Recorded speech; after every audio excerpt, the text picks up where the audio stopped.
Something I keep seeing whenever we talk about fuel prices is this argument that Nigerians are actually paying one of the cheapest fuel prices in the world. People share charts showing the global average is around 1,990 naira per liter. And because we're paying below that, we're supposed to be grateful. If someone sends you that argument, just send them this video. Because a price is only cheap if the people can actually afford to pay it. The real question is not what you're paying at the filling station. It's how many hours you have to work just to pay for 1 liter. So let me show you what I mean.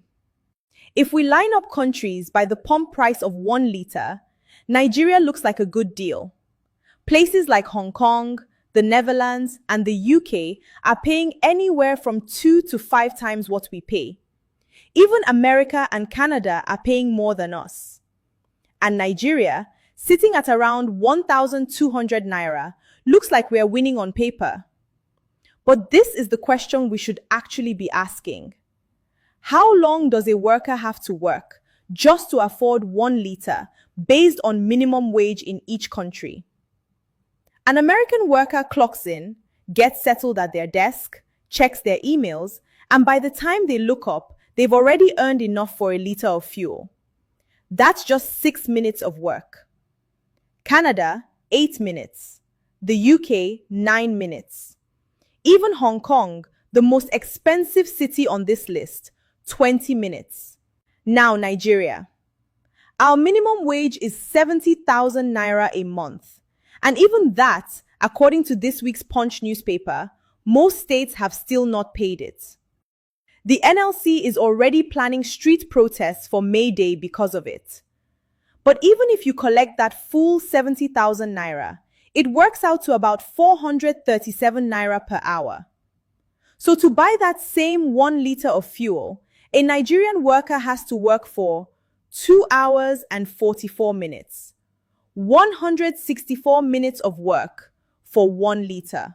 But wait, that 164 minutes, that is actually the optimistic version of this story. The National Bureau of Statistics tells us that nearly 93% of Nigerians work in the informal sector. We are talking about the woman selling roasted corn by the roadside, the man selling things in traffic, the petty trader, the roadside mechanic, the farm worker.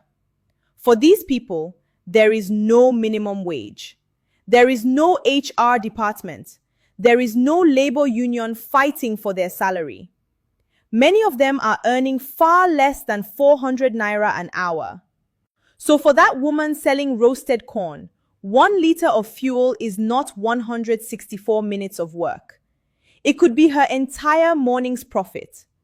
Every kobo she made from the moment she set up her stall to the moment the sun gets too hot to stand outside. Gone for 1 liter.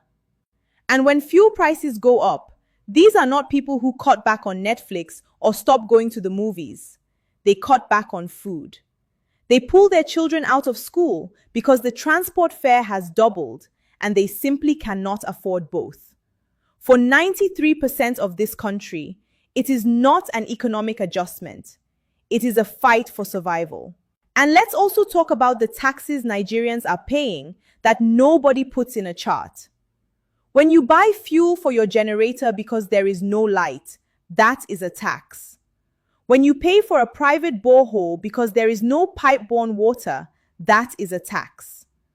When you have to repair your car suspension every few months because the roads are broken, that is a tax.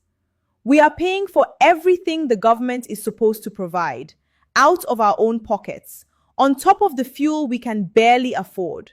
So the next time someone shows you a chart saying our fuel is cheap, show them the clock. And then show them the woman by the roadside who worked all morning just to afford the fuel that brought her there. Because 6 minutes and an entire morning's profit are not the same thing. Nigeria does not have cheap fuel. We have expensive poverty. And no chart will ever show you that.